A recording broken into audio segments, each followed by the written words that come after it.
In this video, I'm gonna need a little bit of help from you guys and gals that are watching. I might kind of need you to let me know if you think I'm being a little bit too much or not at all racist. As you can see and hear from the sound of my voice, I'm a black guy, so the last person on earth that needs to be racist is a freaking black guy, okay? Nobody has time for that, but listen up y'all. I met this white girl in the recent past and she and I decided to see each other from time to time on a no-strings-attached basis. This progressed to getting a little serious until one day she invited me over to her house so that she could cook a meal for me. What happened next is why I had to get rid of her ugly tail, man. She pulled out some chicken from the oven that looked gooder than a mug. I questioned her whether or not she actually prepared this herself or was it store-bought or from a restaurant, and she assured me it was neither, meaning she prepared it from scratch. I had to test this out for myself to see what was up. I quickly put it on my plate and cut it up, and to my surprise it was very, very, very good. I said, "Do I detect spices on this chicken, young lady? Am I picking up cayenne? Is there a hint of brown sugar? Do I taste salt that came all the way from the Himalayas?" She said yes, and so I said, "If you keep on cooking like this for a black man, Himalaya down in the bedroom shortly."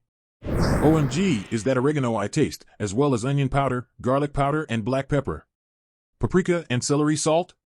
No way. She was like, yes. I had to let her go, man, because ain't no way in hell a white girl's supposed to be able to season chicken to taste so good like this.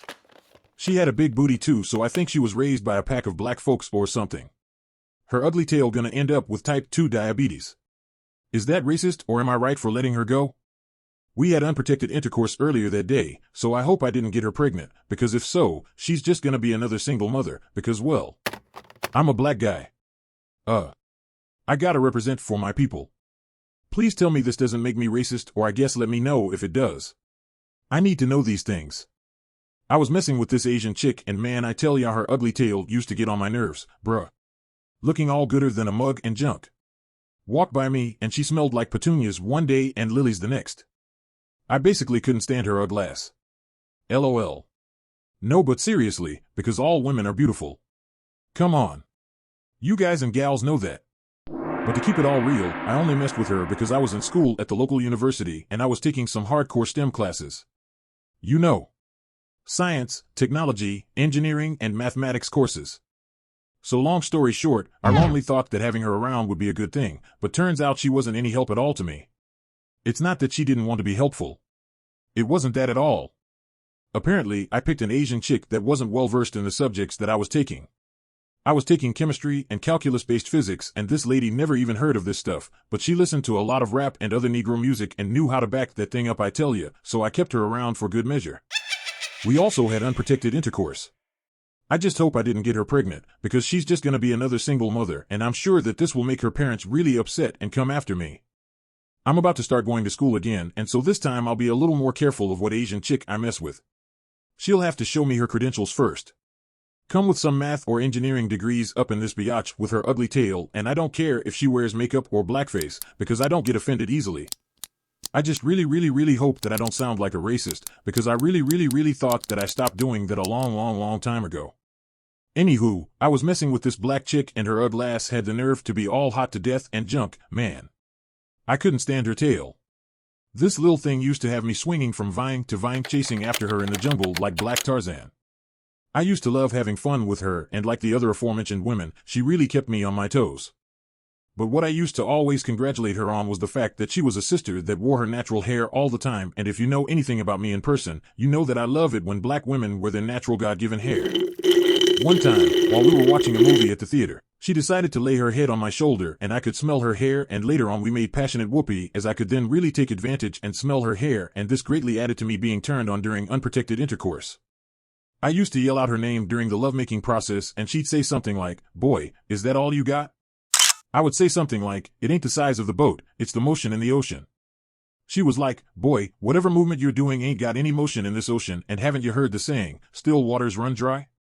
I nervously laughed and said, "Ma'am, I think the saying is, still waters run deep, and this makes sense, because right now, at this very moment, girl, you're drowning me." She was like, "No. Now what you need to do is go see your gynecologist about that clit-sized penis of yours.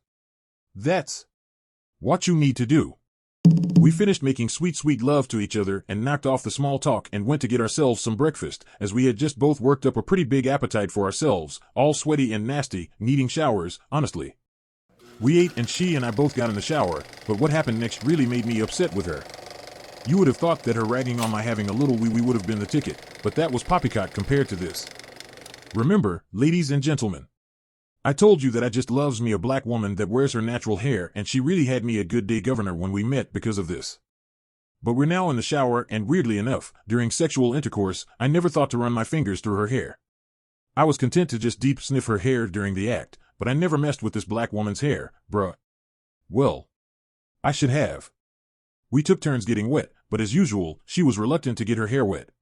Unbeknownst to me, it wasn't because of the typical reason.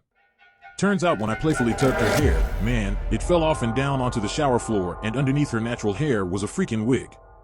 And, brother, let me tell you, it hurt your boy to the core, and so needless to say, I had to let old sister girl go. And like the other women, she used to drain my soul, bruh.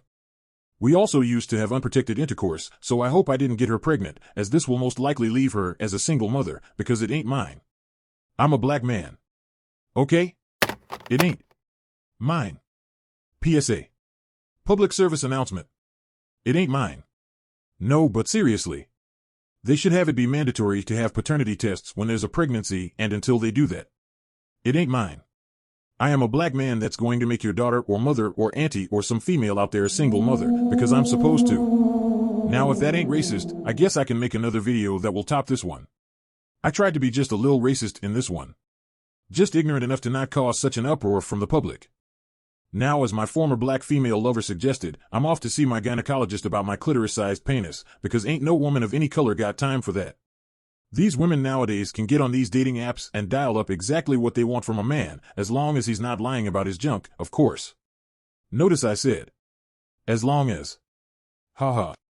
Pun intended, biatch.